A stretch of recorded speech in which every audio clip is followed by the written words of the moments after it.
오늘은 얼마 전 고용노동부에서 발표한 실업급여 관련 소식을 전해드릴게요. 근로자분들이나 구직자분들에게는 상당히 중요한 내용인데요. 우리 50대, 60대 여성분들도 직장 근무를 하시는 분들이 많으시고 또 실업급여 혜택을 받아보신 분들도 있으시고 하니 오늘 내용이 더욱 중요할 거예요. 달라진 실업급여 제도 때문에 앞으로는 가짜 구직자는 실업급여를 못 받게 된다고 해요. 실제 실업급여 수급 대상이면서도 내용을 몰라서 실업급여를 못 받게 되는 억울한 일이 있을 수도 있는데요. 바뀐 내용을 상세히 소개시켜 드릴 테니 오늘 내용 끝까지 집중해 주세요.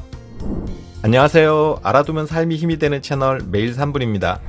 실업급여에 대해서 잘못 알고 계신 분들이 많은데요. 실업급여란 고용보험 가입 근로자가 실직하여 재취업 활동을 하는 기간에 소정의 급여를 지급함으로써 실업으로 인한 생계불안을 극복하고 생활의 안정을 도와주며 재취업의 기회를 지원해주는 제도라고 되어 있어요. 여기서 중요한 부분이 재취업 활동을 하는 기간에 재취업의 기회를 지원한다는 부분이에요. 한마디로 정부는 재취업 의사가 있는 사람들에게 재취업을 돕기 위해서 실업급여를 지급하는 것이지 실업했다고 안 됐으니 위로금을 주는 거 아니고요. 일하는 동안 고용보험을 냈기 때문에 무조건적으로 받아야 하는 게 아니라는 거예요. 이번 고용노동부에서 발표한 내용 중에서 주목해야 할 부분을 소개해 드릴게요. 그간 우리 고용센터는 코로나19 과정에서 위기에 대응하기 위해 급여 지원에 집중할 수밖에 없었습니다. 고용센터 본연의 업무인 구직자에 대한 일자리 연계 등 취업 지원에는 소홀했던 것이 사실입니다. 새 정부는 직접적인 보조금 지원보다는 상담 컨설팅을 기초로 구직자, 기업에 대한 맞춤 지원을 핵심으로 하는 구직자 기업 도약 보장 패키지 사업을 시범 운영 중입니다. 이를 통해 고용 서비스 변화의 가능성을 확인하고 있습니다. 이게 무슨 내용인가 알기 쉽게 설명하면 이런 내용인데요. 지금까지 실업급여 수급자 중에서 실제 취업이 목적이 아닌 실업급여를 타기 위한 목적인 사람들이 많았다고 보고 이걸 바로 잡겠다는 거예요. 실업급여는 취업 의사가 있어야 받다 보니 기업체에 이력서는 내는데 면접에 불참하는가 하면 형식적으로 면접을 봐서 나오라고 하면 연락도 없이 안 나오는 형식적 구직자가 많다고 보는데요. 실제로 인력난을 겪는 중소 영세기업에서 사람 구하기가 힘들어요. 실업급여 받는 것이 일하는 것보다 낫다고 하네요 하면서 이력서만 내고 실제로는 취업은 하지 않는 사람이 많다고 하소연을 해요. 이런 말이 나올 수밖에 없는 이유가 있는데요. 최저임금 근로자가 받는 월수익과 실업급여 하한액을 비교해보면 놀랍게도 실업급여 하한액이 더 높기 때문이라고 해요. 한 달 실업급여는 약 185만 원이지만 최저임금을 받는 근로자의 경우 4대 보험을 제하고 나면 약 180만 4천 원 정도를 지급받게 되는데요. 즉 실업급여를 받는 것이 최저임금을 받는 것보다 많다는 얘기인데요. 한 달에 대략 5만 원 정도 오히려 더 많이 받을 수 있기 때문에 재취업하기보다는 실업급여를 받는 게 낫다는 거죠. 그래서 취업하기보다는 실업급여 받는 쪽을 선택하게 되는 거고요. 이러한 실업급여 제도의 특성을 잘 아는 분들 중에서 실업급여를 반복적으로 수급하는 분들이 갈수록 늘어나고 있다고 해요. 2017년에는 실업급여 수급자가 약 120만 명 정도였는데요. 2022년 실업급여 수급자는 163만 명으로 5년 사이 35%나 증가했다고 해요. 최소 근무 기간인 6개월만 채우면 일을 그만두고 실업급여를 타고 또다시 6개월을 일을 하고 그만두는 것을 반복하는 사람들이 많이 늘었다는 거죠. 정리하자면 실업급여 제도의 허점을 이용하는 도덕적 해이가 문제가 된다고 본 건데요. 주위에 그런 사람들이 많아지다 보니 이런 반복 수급 행위가 당연시되는 분위기가 점차 확산되고 있는 것도 바로 잡겠다는 거죠. 단순히 도덕적 해이가 문제가 아니라 이것은 고용보험 가입 근로자 간의 형평성에도 문제가 되는 부분이에요. 근로자는 누구나 고용보험료를 납부하고 이렇게 쌓여진 고용보험료가 고용의 안정과 더 나은 고용 환경을 만들어가는데 일조하는 건데요. 이렇게 반복적으로 실업급여를 수급하는 사람들이 다 같이 낸 보험료의 상당 부분을 가져가게 된다면 그동안 고용보험료를 내기만 하고 한 푼도 혜택받지 못하는 장기 근속 근로자들은 상대적인 피해를 보기 때문에 형평성에 어긋난다는 거죠. 그래서 원래부터 이러한 문제를 개선하기 위해서 어떤 부분들이 바뀌는지 알려드릴게요.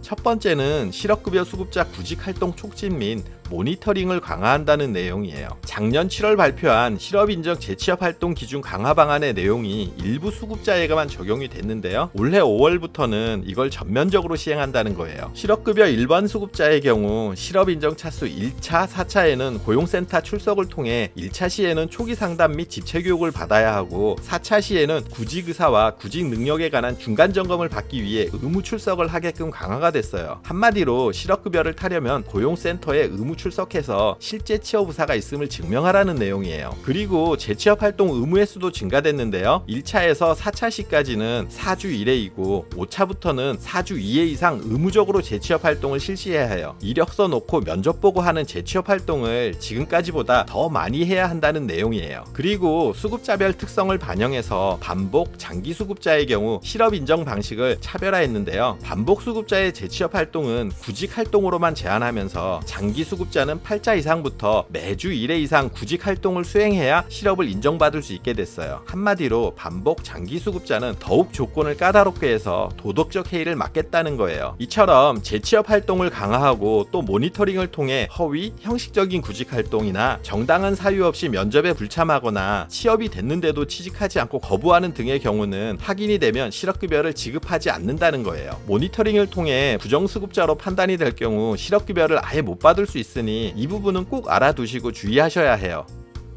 두 번째, 실업급여 부정수급 근절을 위해 기획조사를 강화하고 특별점검을 확대 실시해요. 각 지역마다 분포된 산업이 다를 텐데요. 이것을 그 지역에 맞는 가이드라인을 마련해서 부정수급 기획조사를 강화하고 상시적으로 검경 합동조사를 실시한다는 내용이에요. 부정수급 특별점검은 2022년에는 연 1회만 실시했는데 올해부터는 특별점검을 2회 실시로 확대하고 특별점검 대상 또한 확대한다는 내용인데요. 이 두 번째 부분은 수급자보다는 고용업체에 해당되는 내용이에요.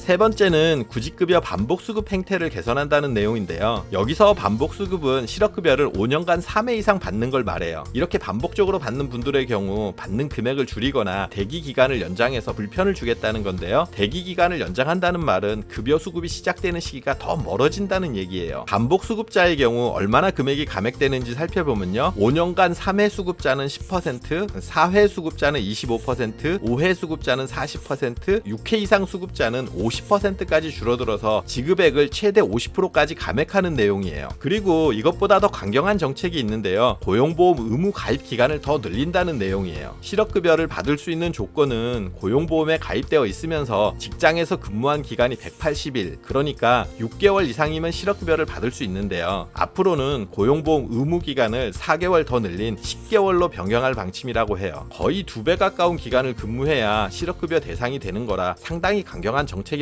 봐야겠죠. 또한 실업급여 지급액도 낮아질 것으로 보여요. 실업급여 하한액을 최저임금의 80%에서 60%로 낮추는 방안을 논의하고 있다고 해요. 이렇게 되면 하한액은 월 185만원에서 월 135만원으로 대폭 줄어들게 되는 건데요. 이렇게 줄이면 실업자의 생계 불안을 해소한다는 취지에 맞는지는 좀 의문이 들긴 해요. 소개드린 내용을 통해 이번 실업급여 제도가 바뀌는 부분이 가늠이 되실 텐데요. 수급 조건은 까다롭게 하고 받는 금액은 낮춘다는 게 골자가 될 거예요. 부정한 수급자는 모니터링을 통해서 실업급여를 못 받을 수도 있게끔 강력하게 제재한다는 내용이고요. 이런 방안에 반감을 가지시는 분들도 있을 텐데요. 모든 제도가 완벽할 수는 없지만 지금의 상태대로 실업급여 제도를 유지할 경우 성실하게 근로하며 고용보험료를 납부하는 많은 근로자분들이 정작 실업급여가 꼭 필요한 상황에서 오히려 손해를 보는 경우가 발생할 수도 있어요. 그러니 안정적이고 지속적인 실업급여 제도를 유지하기 위한 방안이라고 봐야 하지 않을까 싶어요. 지금까지 올해 5월부터 실시될 바뀌는 실업급여 제도에 관해서 꼭 알고 있어야 할 내용들을 함축적으로 알려드렸는데요. 실제적으로 재취업을 원하는 실직자들의 생활 안정에 도움을 주면서 재취업도 도와주는 제도로 자리 잡았으면 하는 바람이에요. 오늘 정보가 도움되셨다면 구독, 좋아요, 알림 설정 해주시고요. 더 유익한 영상으로 다시 찾아뵐게요. 저는 매일 3분 대표 큐레이터 송한결이었습니다.